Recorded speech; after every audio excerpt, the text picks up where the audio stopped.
kami dengan harapan berkurang COVID-19 dengan vaksin itu atau malah hilang karena banyak yang divaksin sudah terbentuk herd immunity. Itu kumaha atau penilaiannya, Dok? Apa memang kita bisa ya berharap ke sana tuh? Secara Prosesnya teori seperti apa? Secara teori bisa, Kang Opan.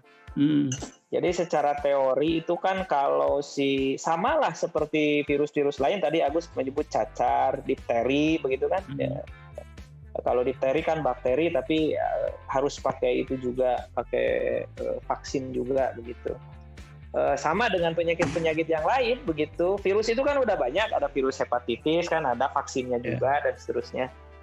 Itu kan sudah cuma itu kan udah lama penelitiannya begitu. Jadi bisa semacam sekian persen ini pasti begini begitu. Tidak memastikan 100%, tapi akan begitulah kurang lebihnya itu begitu. Nah, si COVID ini juga secara teori begitu karakternya sudah diketahui, nanti bisa cara-cara mengatasinya. Kan sekarang berkembang nih.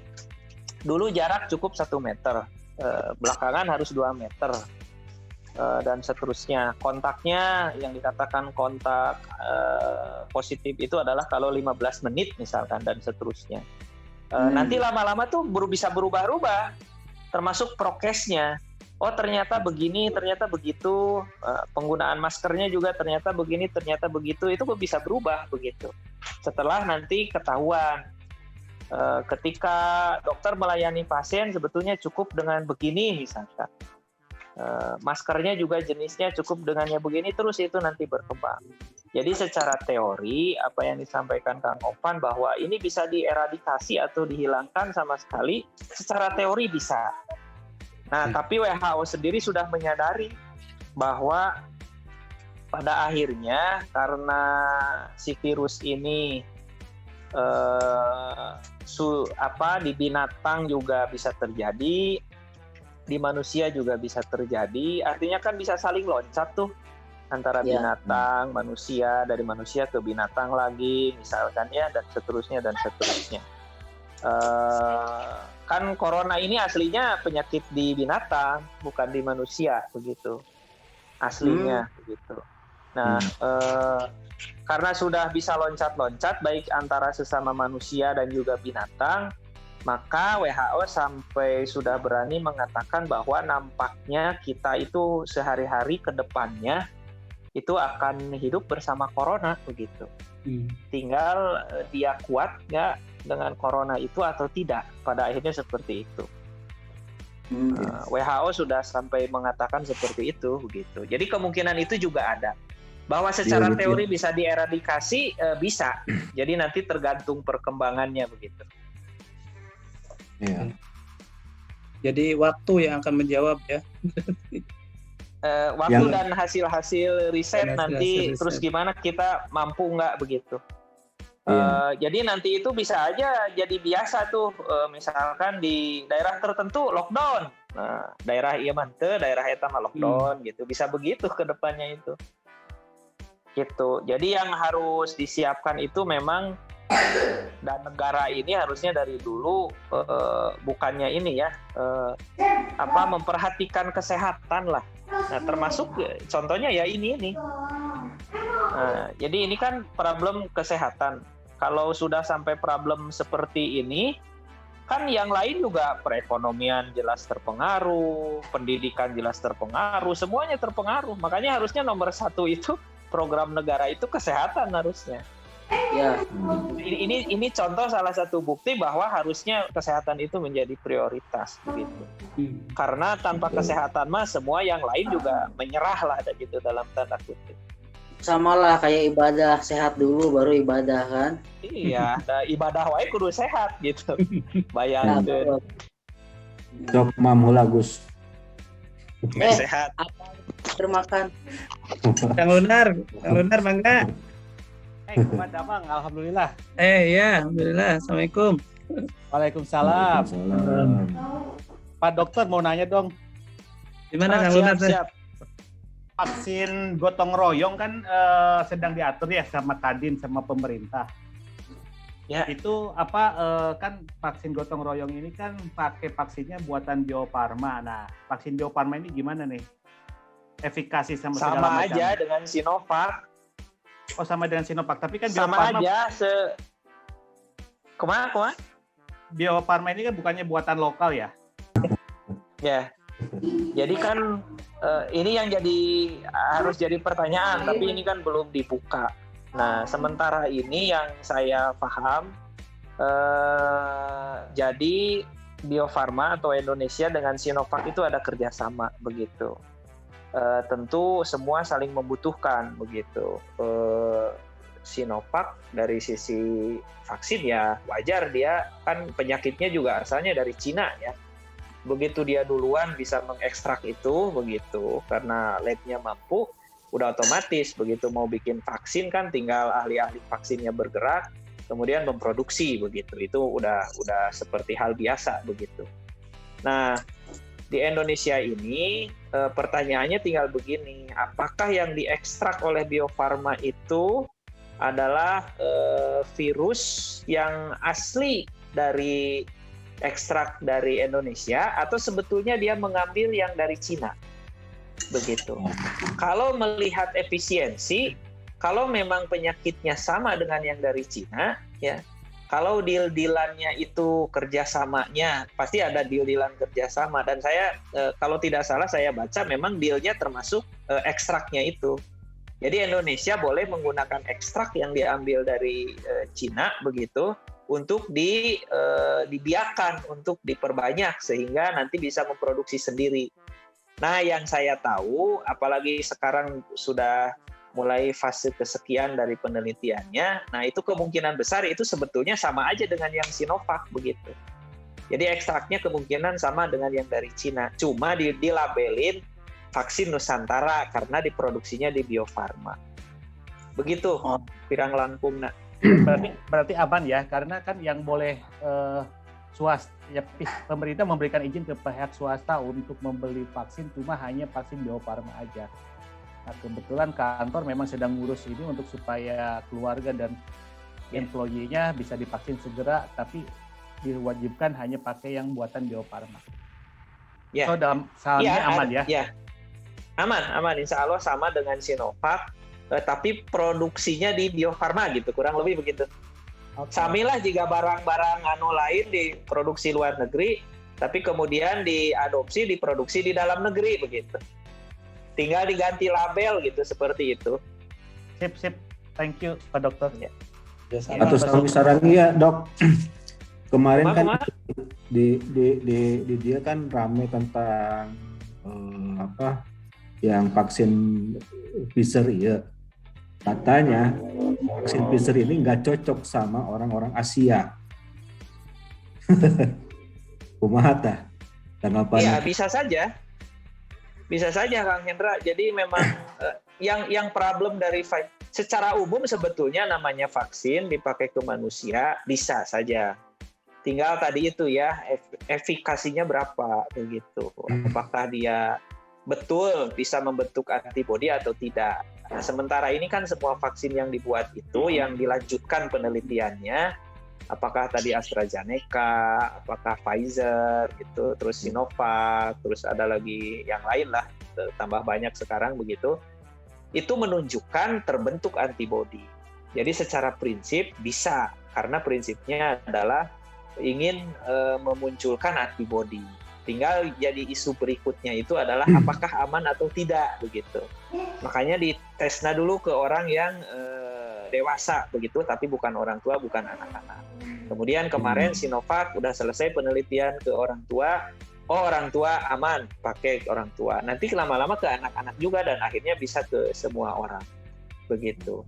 Problem utama vaksin Pfizer itu, dan mungkin beberapa vaksin yang lain, saya detailnya tidak tahu semua, adalah mereka itu harus disimpan di suhu dengan minus 70.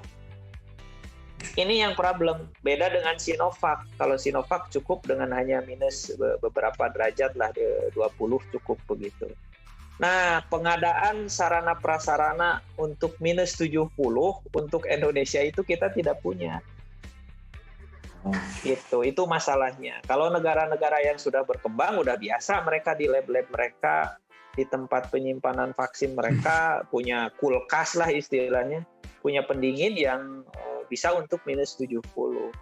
Jadi percuma tuh kalau kita pakai Pfizer, belinya kan nggak bisa ngeteng satu-satu, dan kemudian punya kulkas kecil yang bisa minus 70, nggak bisa. Kan dosisnya harus jutaan. Mau disimpannya di mana? Terus mau disebarkannya kemana? Kulkasnya tidak ada. Jadi masalah vaksin ini bukan hanya masalah beli kemudian ditusukkan ke orang begitu. Masalah yang paling rumit dari vaksin ini adalah rantainya. Rantai distribusinya itu yang paling rumit.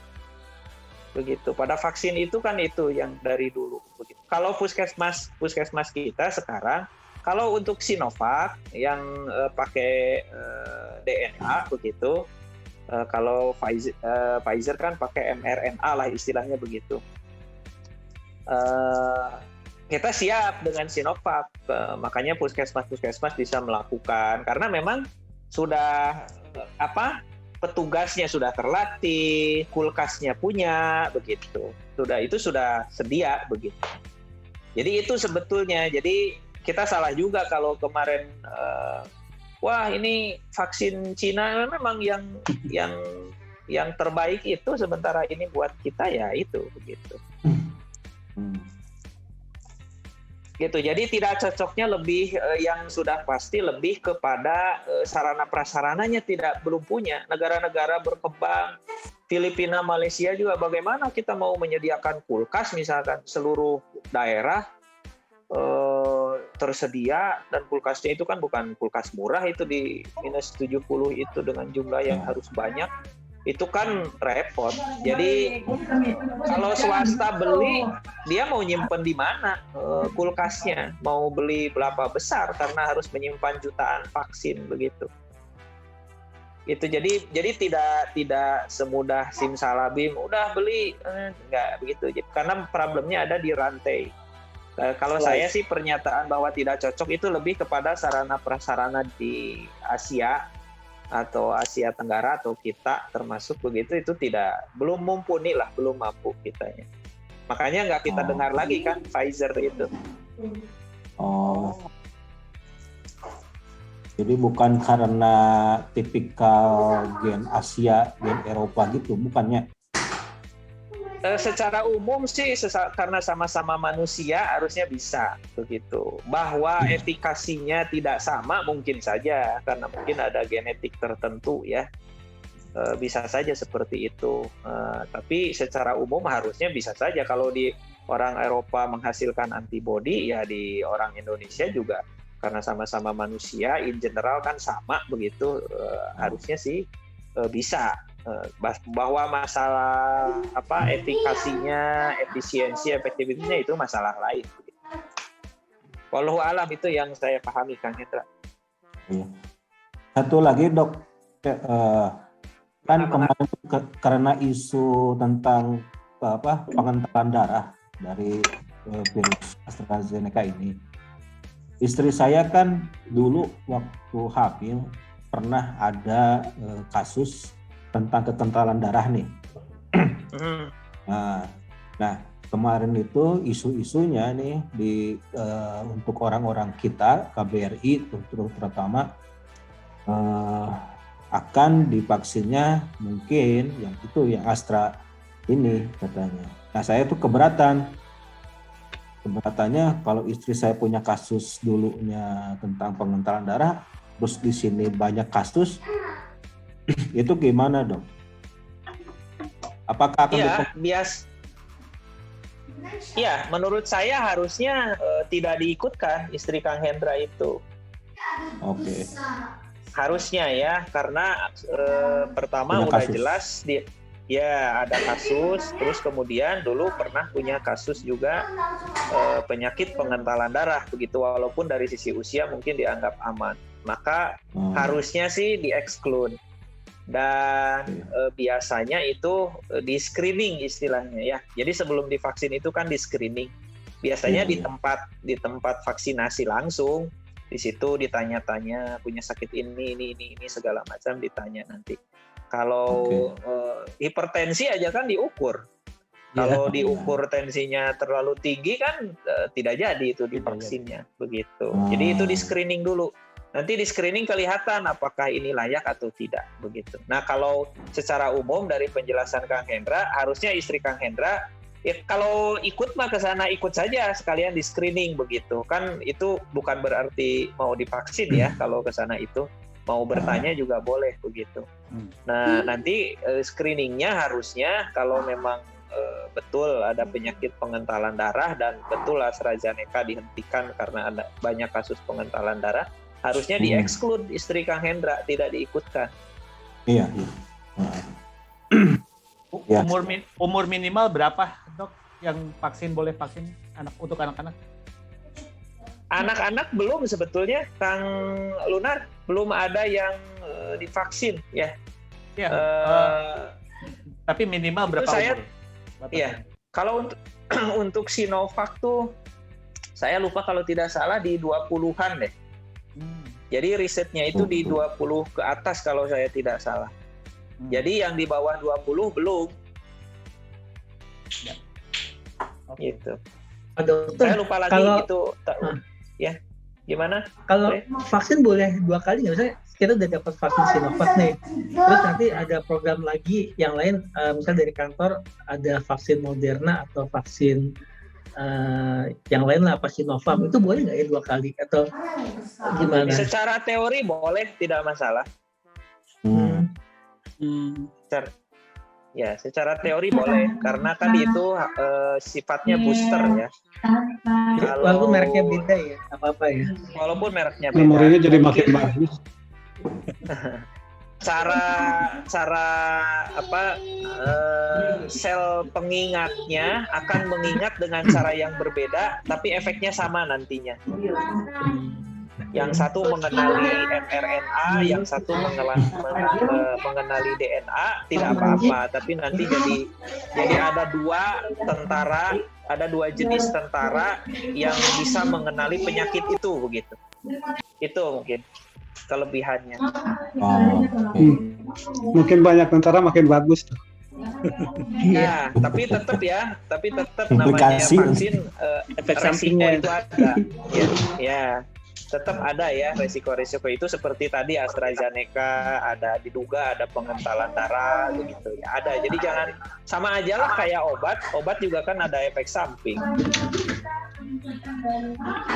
Tapi kalau carrier anak-anak itu sama aja ya dengan dewasa ya. Anak-anak itu kan maksudnya gimana, Kang? Ya kalau dia kena virus positif kan kadang nggak kelihatan gejalanya. Tapi untuk menyebarkan sama aja kan, dengan yang tidak punya gejala dengan yang punya gejala itu, kekuatan penyebarannya itu ya ke orang lain itu sama atau beda sih? Iya. Jadi kalau memang yang kenapa sangat sulit itu mencegah wabah ini, karena banyak orang yang tadi istilah Kang Opan adalah carrier ya. Atau istilah yang lama itu adalah OTG, orang tanpa gejala begitu. Jadi orang kayak sehat-sehat tapi sebetulnya dia positif COVID begitu. Kalau pertanyaannya tadi apakah sama virulensinya, secara umum sama. Dia sama-sama mempunyai kemampuan untuk menyebarkan. Tapi kan beda ya antara orang berbicara dengan orang batuk begitu. Maka virus yang banyak keluar itu pasti karena batuk kalau dibandingkan karena bicara dengan cara normal bicaranya ya. Begitu. Artinya sama-sama dia bisa menularkan, tapi antara batuk, bersin, dan hanya bicara biasa beda. Kalau bicara biasa paling jaraknya berapa meter. Kalau batuk itu bisa sampai 6 meter itu locatannya. Gitu, batuk, bersin itu. Di situ berbedanya Kang Opan. Iya. Kalau yang virus varian yang dari Inggris itu gimana? Kan ada 3 varian, setelah Inggris varian baru itu udah masuk kita belum ya? katanya udah masuk ke kita di berita terakhir itu sudah ditemukan begitu. Jadi virus ini dari tadi dari binatang bermutasi bisa ke manusia, di manusianya sendiri bermutasi, istilahnya mutasi begitu ya. Jadi mutasi ini adalah kemampuan beradaptasi begitu. Jadi dia beradaptasi supaya bisa survive. Jadi si virus ini sendiri ingin bertahan hidup kan, begitu. Jadi dia dengan caranya sendiri, dengan diinangnya itu dia merubah dirinya supaya tidak mudah mati, begitu. Itu mutasi lah, istilahnya mutasi. Penjelasan sederhananya seperti itu. Kalau penjelasan detailnya rumit gitu. Saya juga kalau sampai yang tingkat mikronya tidak terlalu hafal. Tapi kurang lebih seperti itulah begitu. Nah, mutasi-mutasi ini banyak macamnya. Mutasi itu kebanyakan sih sebetulnya mutasi itu sendiri membuat virusnya itu sendiri mati. Kebanyakan. Tapi pada beberapa virus yang bermutasi, si mutasinya itu justru membuat dia, misalkan, dia bisa menyebar menjadi lebih cepat. Sebelumnya dibutuhkan jumlah virus, misalkan 10, baru orang bisa terinfeksi. Nah, dengan mutasi yang baru ini, dia dengan cuma 5 virus, dia udah bisa menginfeksi. Bisa seperti itu, begitu. Nah, inilah yang terjadi pada mutasi dengan virus yang di Inggris itu. Ada yang di Inggris, ada yang di Afrika, ada lagi di tempat yang lain. Jadi mutasi itu akan cepat terjadi kalau kasusnya banyak. Dan pada COVID-19 ini, kasusnya kan banyak di seluruh dunia, sehingga akan mudah terjadi mutasi. Ini sudah diduga sebetulnya. Nah, tapi secara teori lagi yang lain, dan pasti terus kejar-kejaran begitu, diduga walaupun virusnya bermutasi, beberapa vaksin yang ada itu masih mampu untuk menyetop dari penyebaran virus ini begitu. Kalau tidak, ya berarti harus diekstrak lagi virus yang mutasi baru itu untuk dibuat vaksinnya lagi begitu. Waduh. Iya, itu mah begitu. Makanya tadi di awal bahwa ini kesehatan ini harus jadi prioritas. Jangan ngebangun istana di Kalimantan. Nyindir. Aya nu kasih dir saha? Kan eta mah uang swasta ya. Tanggo variasi Kang Ohan. Tadi Kang Ojo sudah cerita tuh kira-kira Kang Ojo tadi Pak Dokter udah bilang kayaknya mungkin sebelumnya Kang Ojo, bukan di Solo tuh. Karena terlalu cepet ya. Kang Ojo nangkep nggak tuh? Ada kemungkinan sebelumnya itu Kang Dadan, karena baru 1-2 hari kan udah langsung muncul. Walaupun mungkin ya, kalau mungkin sih mungkin, karena dari 0 sampai 14 hari itu masa inkubasinya. 14. Dari panas demam nama memang hari Sabtu sih. Kemungkinan tadi kan Abi kemungkinan kenanya malam Kamis gitu interaksinya gitu. Terus saya demamnya kan Sabtu Minggu. Sabtu teh ya Sabtu. Air panas nama Minggu Senin sebetulnya yang panas tinggi nama gitu. Ya, kalau hari-hari sebelumnya memang ya, kalau hari sebelumnya tidak ada kontak positif atau misalkan di rumah aja, nggak kemana-mana, yakinlah nggak ini, jadi kemungkinan memang yang di Solo itu begitu. Tapi kalau ada juga kontak sebelum itu, misalkan 4 hari, 5 hari sebelum itu, nah itu yang lebih mungkin kelihatannya.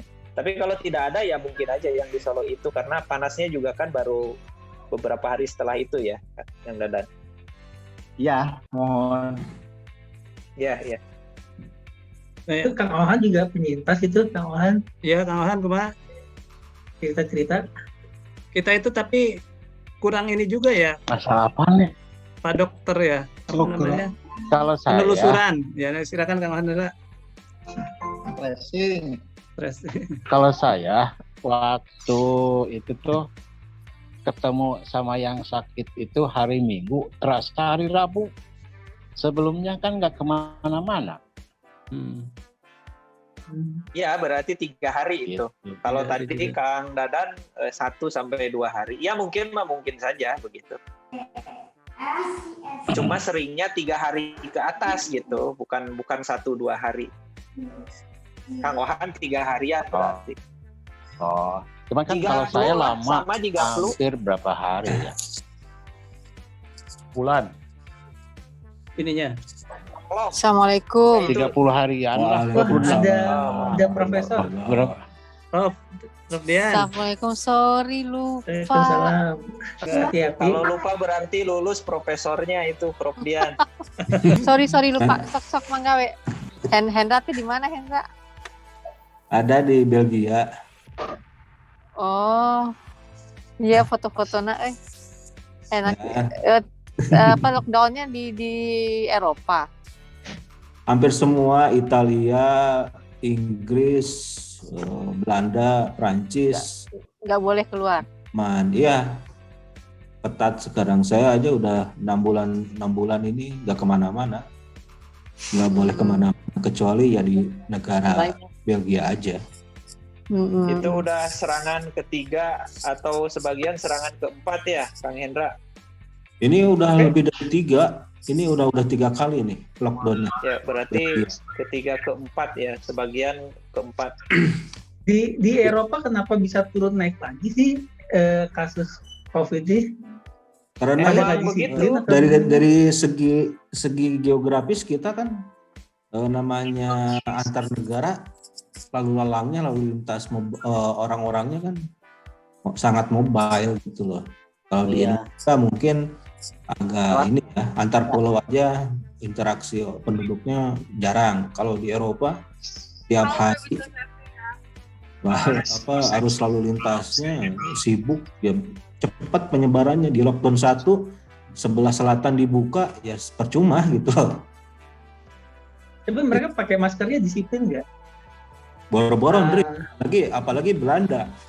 Kalau di Ya, Belanda kita pakai masker dipelototin. Gimana coba? Makanya kasusnya naik, gimana nggak naik? Nggak pakai masker ya? Iya, orang-orang sini tuh ya karena mungkin mereka merasa ya tubuh gue gitu, urusan gue. Itu yang susahnya sama burung bule itu. Bagi mereka ya jangan ngatur diri mereka gitu. Susah. Kita aja bermasker itu banyak yang ngeliatin. Bagus orang kita ya. Orang Indonesia lebih disiplin. Lebih nurut-nurut gitu ya. Nurut yang di Jakarta. Hati-hati. Tapi di kampung yang di Jakarta. Harus hati-hati. Tapi kalau secara teori memang karakter virusnya memang seperti itu. Maka ada istilah second attack, third attack begitu. Kemudian serangan-serangan berikutnya. Kadang-kadang serangan kedua dan ketiga itu lebih tinggi, yaitu yang dipengaruhi oleh tadi kedisiplinan ya. Kedisiplinan sama kalau sekarang kejar-kejaran sama vaksin ya. Kalau vaksinnya bisa mengejar, kalau masyarakatnya disiplin, nah mudah-mudahan serangan kedua, ketiga dan seterusnya itu semakin rendah dan semakin turun. Kalau secara teori memang pelananya begitu seperti pelana kuda, Andre. Jadi naik terus gitu, ada plateau sedikit di atas, ada datar sedikit, kemudian turun, nanti ada fase naik lagi. Emang karakternya begitu. Iya. Jadi fase naik lagi. Nah, pertanyaannya tinggal turunnya signifikan atau tidak, naiknya signifikan atau tidak. Di situ aja. Kalau masalah karakter virusnya pasti akan begitu, dari dulu begitu penyakitnya.